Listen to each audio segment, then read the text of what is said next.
So there we go. So hello, welcome to the Weekly Encouragement. And we have Apologetics Simplified on. Yes. Very grateful for them to come on here. It's very kind of them. Hopefully this should be a great episode. I've enjoyed your podcast very much. We're very glad you've done that. It's a lot of good wisdom in there, I think. Yeah. We appreciate that. Thank you. So to start off this episode, as we usually do, I'm going to start out with drawing a random question. So this question is, what is your least favorite mode of transportation?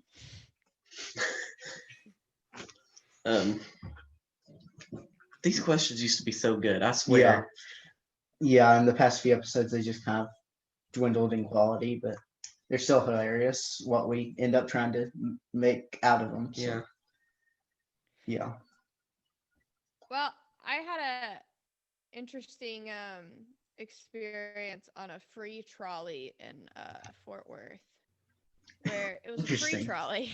Yeah. So there were just lots of really, really interesting characters on this trolley, and I don't know that it was actually my least favorite, but it was the most memorable. Although I like good public transportation, but when I was in Italy for like a college thing, and we were there was no social distancing. We were crammed in this like teeny tiny like bus thing, and I guess it was a bus, but this was several years ago, and there was like no room to move. It was the most uncomfortable. Too many people too close. So I guess maybe one of those experiences would be it for me. Yeah. I mean,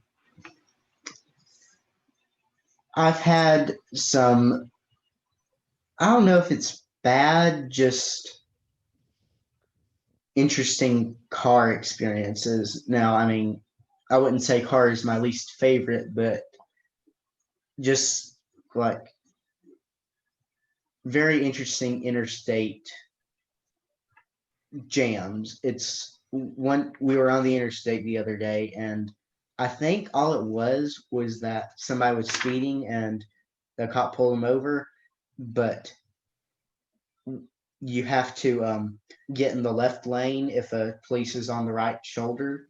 So everybody was jammed up trying to get into the left lane to give the police room, and it was backed up for miles because of one speeder. So that was interesting.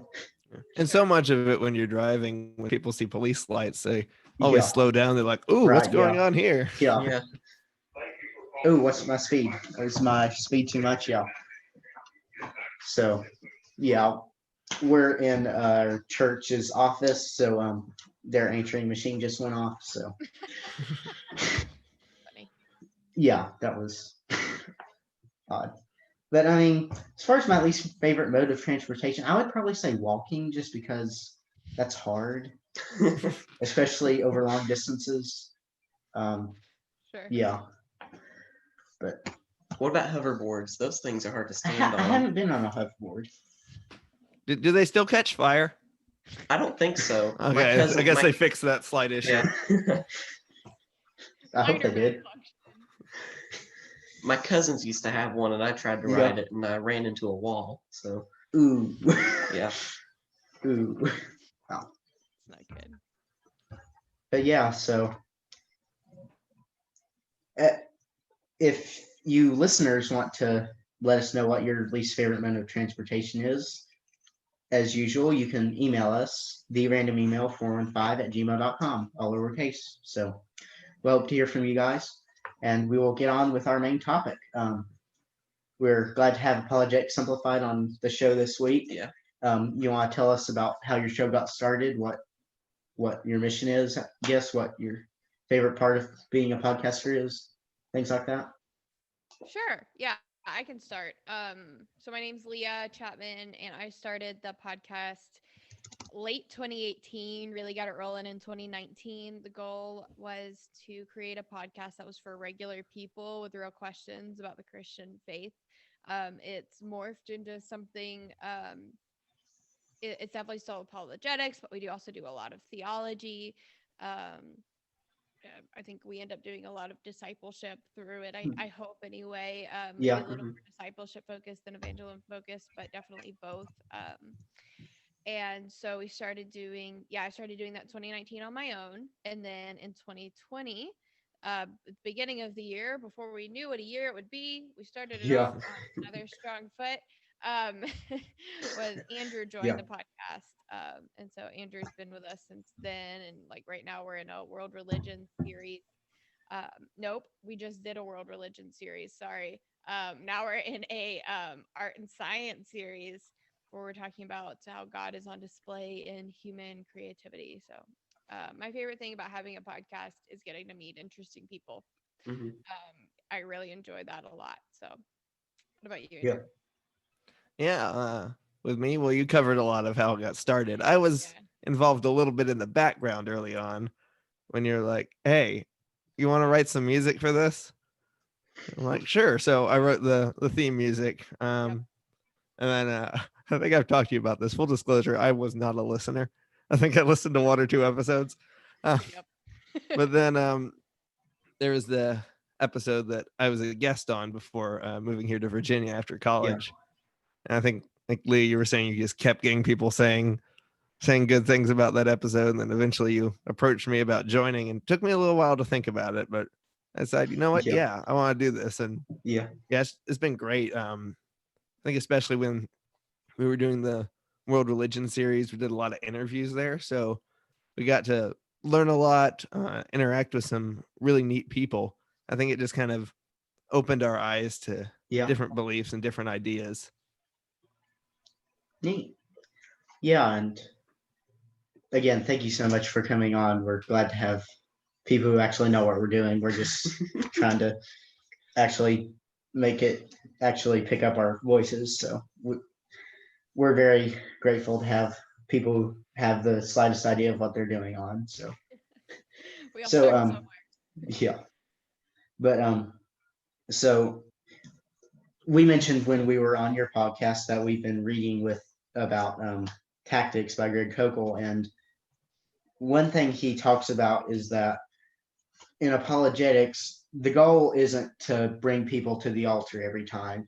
The goal is to get people thinking about, is what I believe actually true? Could there be anything true about Christianity?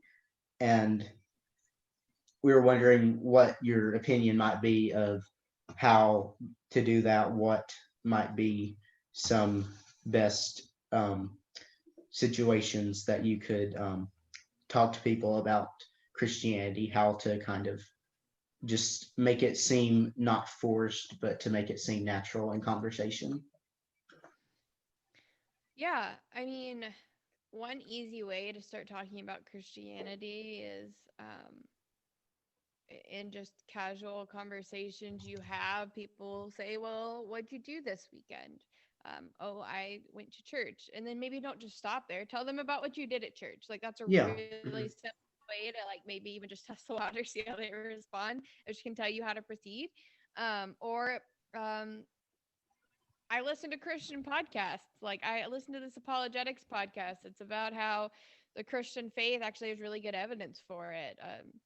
Talking about hobbies. What do you like to do? I like to listen to these podcasts. Like these kinds of things that you can bring up that are just about the way you already live your life. People might say, "How was your weekend?" You say, "I went to I just blanked on everything interesting to do. Hiking.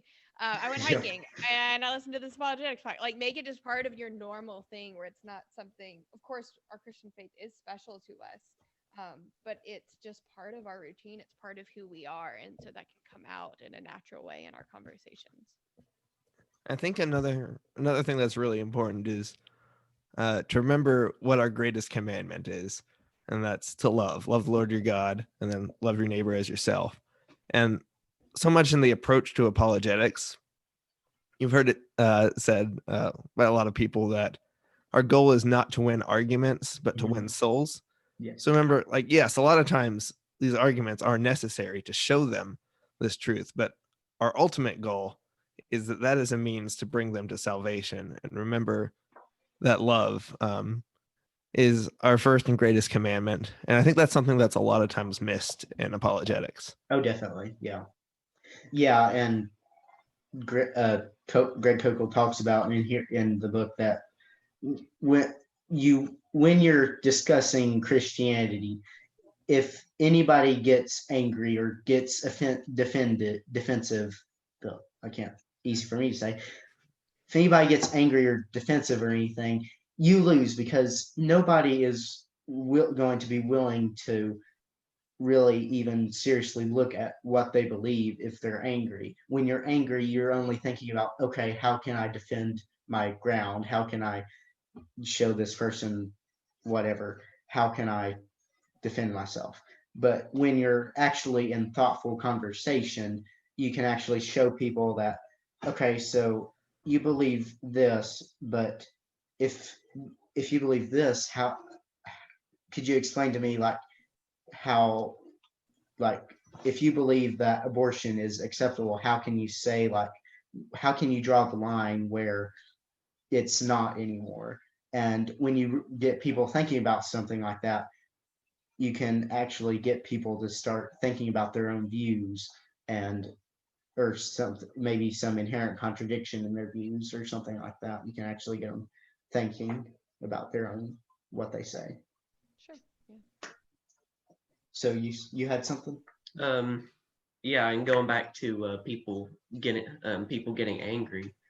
As an apologist, you can't, not an apologist, just talking to somebody about Christianity, you can't get mad yourself. You can't turn it into this heated argument. Literally the first chapter of Tactics is called Diplomacy or D-Day. And, you don't want it to be as something as violent as one of the most famous battles of World War II. You want it to be a civil conversation between two human beings who have two different beliefs. Yeah.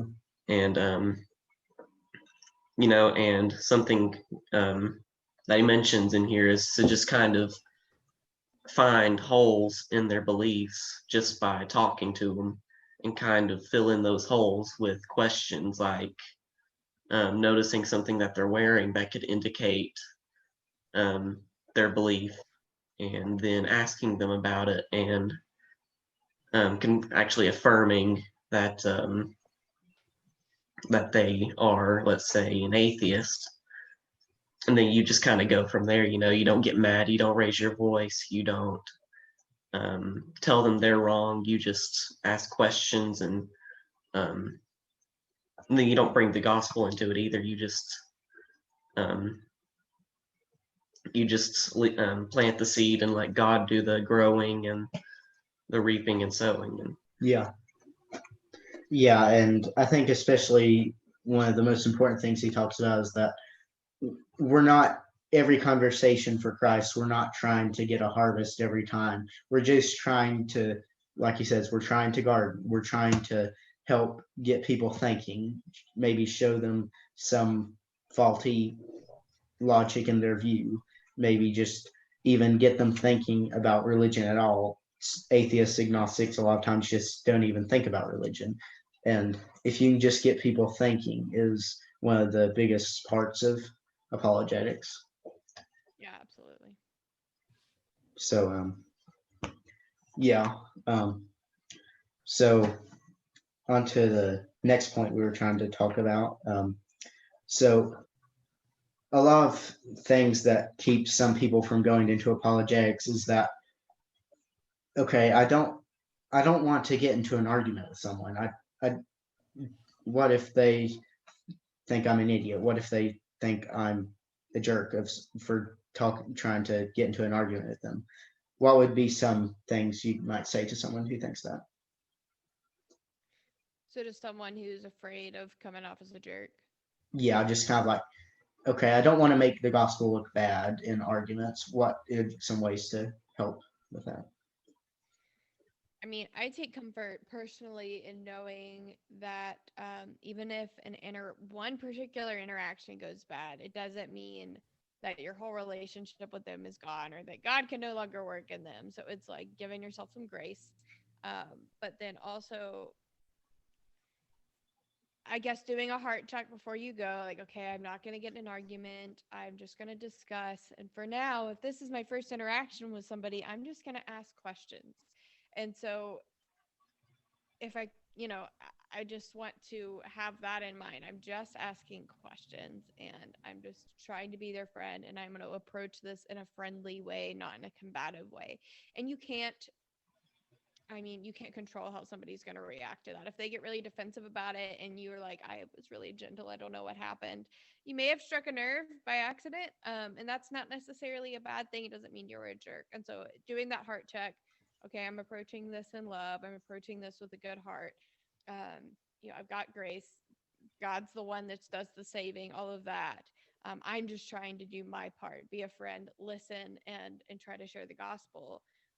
Then this is an oversimplification, but that's all you can do. It's more complicated than that, of course, but like those are good basic things to do. Yeah. Who was that guy that we watched that video series on every Sunday? Oh, yeah, I forget his name. Yeah, I don't remember his name. He's like this old guy. He used to be involved in a ton of like gambling and just a bunch of illegal stuff, and then he turned to the Lord, and now he's this famous apologist and evangelist, and he created this video series where he teaches you about like this sin of silence, and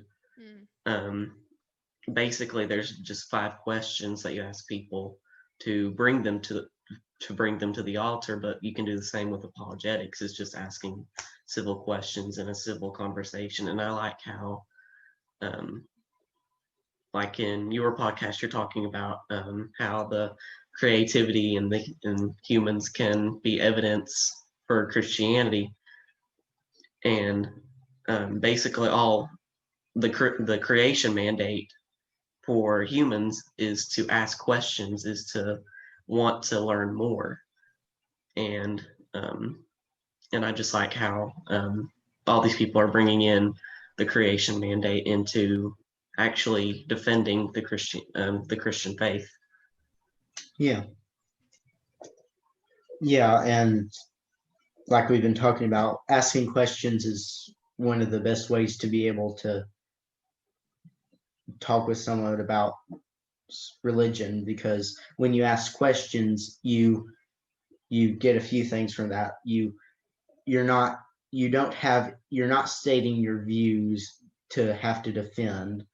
So not that you're trying to say, oh, I don't believe anything, just that you don't have to worry about arguing at that point. You're just trying to get information about what they believe, so you can show them, okay, so but what evidence do you think makes you believe this, and then you can show them how that Christianity explains whatever topic better than their religion.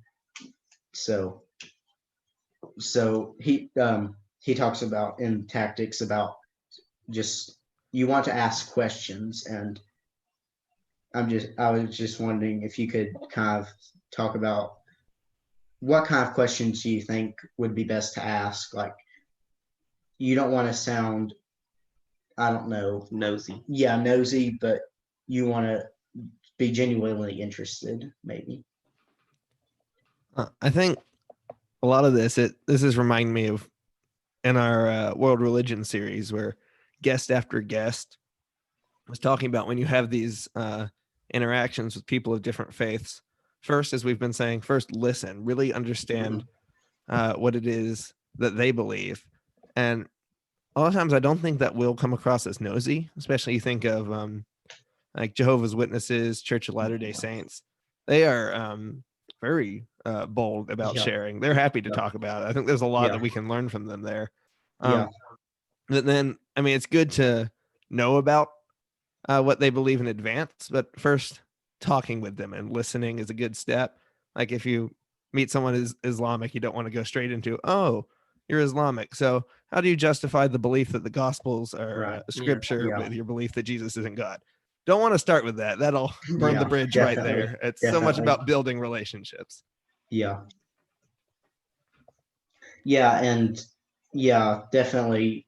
You don't want to ask questions with what you think the answer already is. You want to make sure you're listening. And he talks about the straw man fallacy. You want to make sure you understand their beliefs so that you show them, okay, I mean, right, definitely, like you're saying, you're not going to say, okay, you believe this, so here's what's wrong with that. You're not going to just go up to them and say, okay, you're a Muslim, okay, you're wrong. But you're going to say, okay, so you just said you believe this, but what about how does this explain such and such problem?